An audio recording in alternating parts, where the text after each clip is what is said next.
What's up, ladies and gentlemen? Kalamazi here, and this is going to be a quick summarized Tol Dagor dungeon mechanics and strategy guide. Tol Dagor is located on a small island east of Tirisgard Sound. It was once an actual functioning prison, but was recently purchased by the Ashbane Trading Company, and is now used to house certain inmates who one might say are not the biggest supporters of the Ashbane Trading Company. The dungeon itself consists of a good bit of large trash bowls, some minor vehicle interaction being 2 cannons, and 4 actual bosses.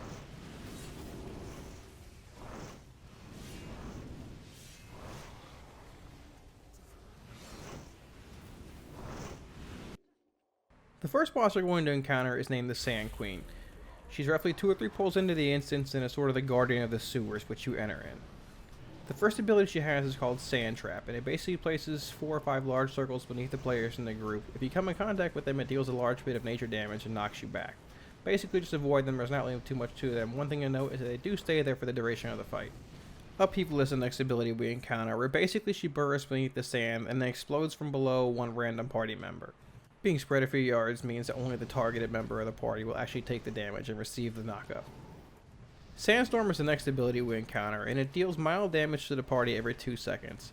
It has a minor pushback which is not hard to deal with, but being pre-positioned to avoid the previously placed sand traps is a huge help. One thing you might have also noticed there is that towards the end of that sandstorm, she was also placing new sand traps. A great way to combat that is to also actually just use the end of the sandstorm as more of a passive way to push you out of the new sand traps. As long as you're positioned well enough to avoid the initial ones, it's sort of similar to Eye of Azara, where it just ends up pushing you out of the abilities on certain boss fights passively. The only real difference between normal and higher difficulties is that she summons a buzzing drone ad every time she uses an ability. The buzzing drone really only places a small debuff on a player that ticks for around 1700 to 2000 damage, but the one thing to keep in mind is that if you kill it near the boss, it gives the boss a stacking buff that grants 5% haste and damage, so that's definitely something to watch out for. Now on normal there are no ads, so at 30% she basically enrages, dealing 30% increased damage and haste. That's pretty much all there is to the boss. Now after a brief trip through the sewers, you'll see you enter the Brig here. And the one thing you'll notice pretty quickly is that the fighting quarters are really small. There's a lot of mobs in a small area, and if you look at chat here as well, you'll notice that certain mobs actually attempt to run away in fear. Now while this wasn't a problem for us here firsthand, I could very easily see it getting out of hand pretty quickly on certain weeks with teaming or things of the sort for certain specific mythic affixes. AoE stuns such as Leg Sweep, Shadow Fury, and things of the sort are very important here, and realistically on the rest of the trash packs in here as well who attempt to run in fear.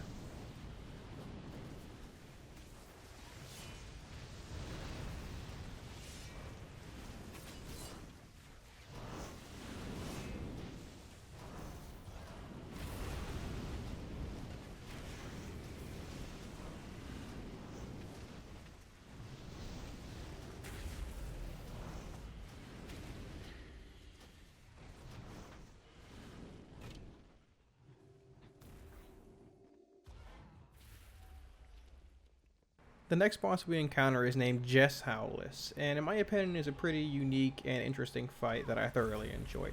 His first ability is called Crippling Shiv, and it's basically an ability that's dealt to the tank, and it puts a small ticking debuff on the tank.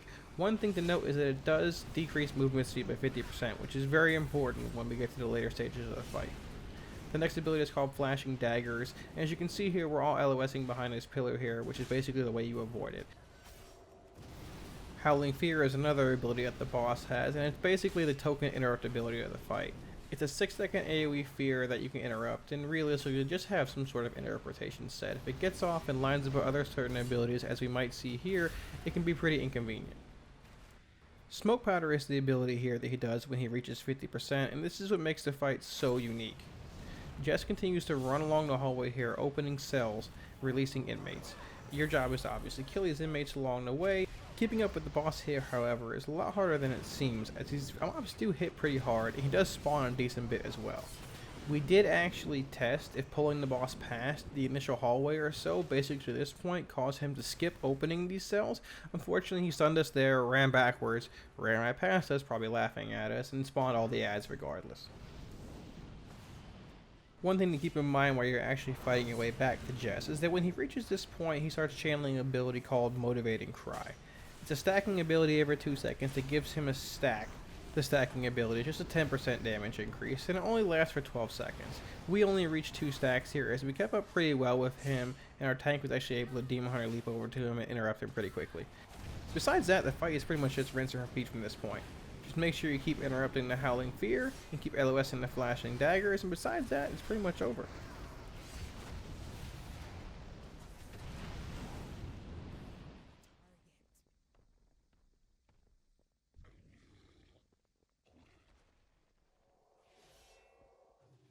Now, one thing I did want to mention here is specific to the packs that have these officers in them. As you can see here, they have a chain coming out of them, and it's an ability called Handcuff. It chooses a random party member, and it's very similar to the suppress ability that the constructs have in Court of Stars. It's basically a complete loss of control effect on your character, and it's stunnable, it's interruptible, and it's not too hard to actually take care of. You'll actually see here in a moment that 2 handcuffs go out at once, so the officer should realistically be your kill priority here, and if you have certain coordinated stuns, whether it be a Shadow Fury or a leg sweep, they're also very helpful here. As you can see, these Marines as well do hit pretty hard.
Now at this point you fought your way through the vast majority of the prison and pretty much reached the top.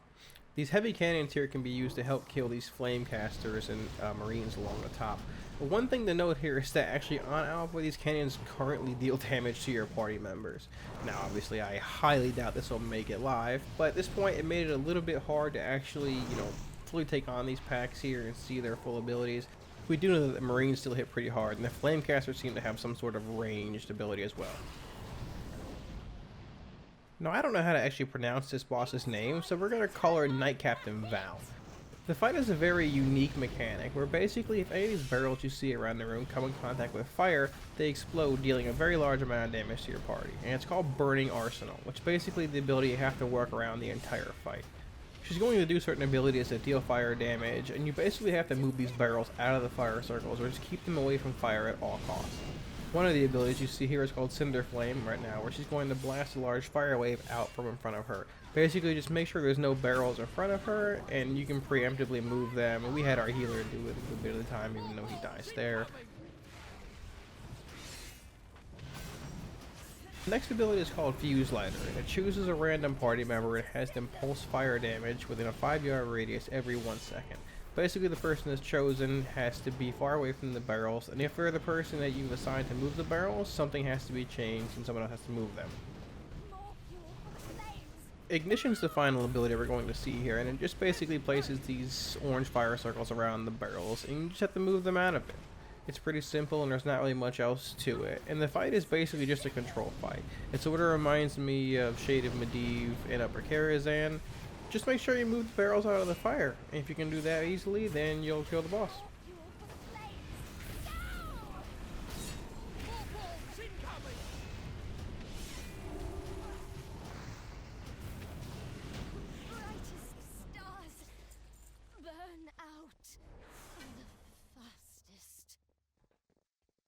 The final boss of the dungeon we're going to encounter here, and his name is Overseer Korgus. I think this is the best fight in the dungeon, and it really has that epic feel to it that I think a final boss should. He has two abilities called Azurite Rounds Blast and Azurite Rounds Incendiary. He alternates between the two during the fight and emotes when he does, so just keep an eye out when he makes the swap. The ability you see here is called Cross Ignition. Just realistically you to stand on the clear spots on the ground, as standing in the black ones makes you take a large amount of fire damage.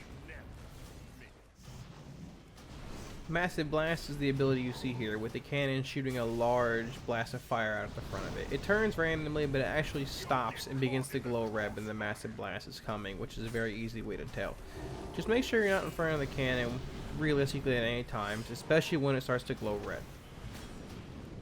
The next ability we see here is called Dead Eye. He'll fixate on a specific target, and it's very similar to the ability that the third boss of Blackroot Hold has.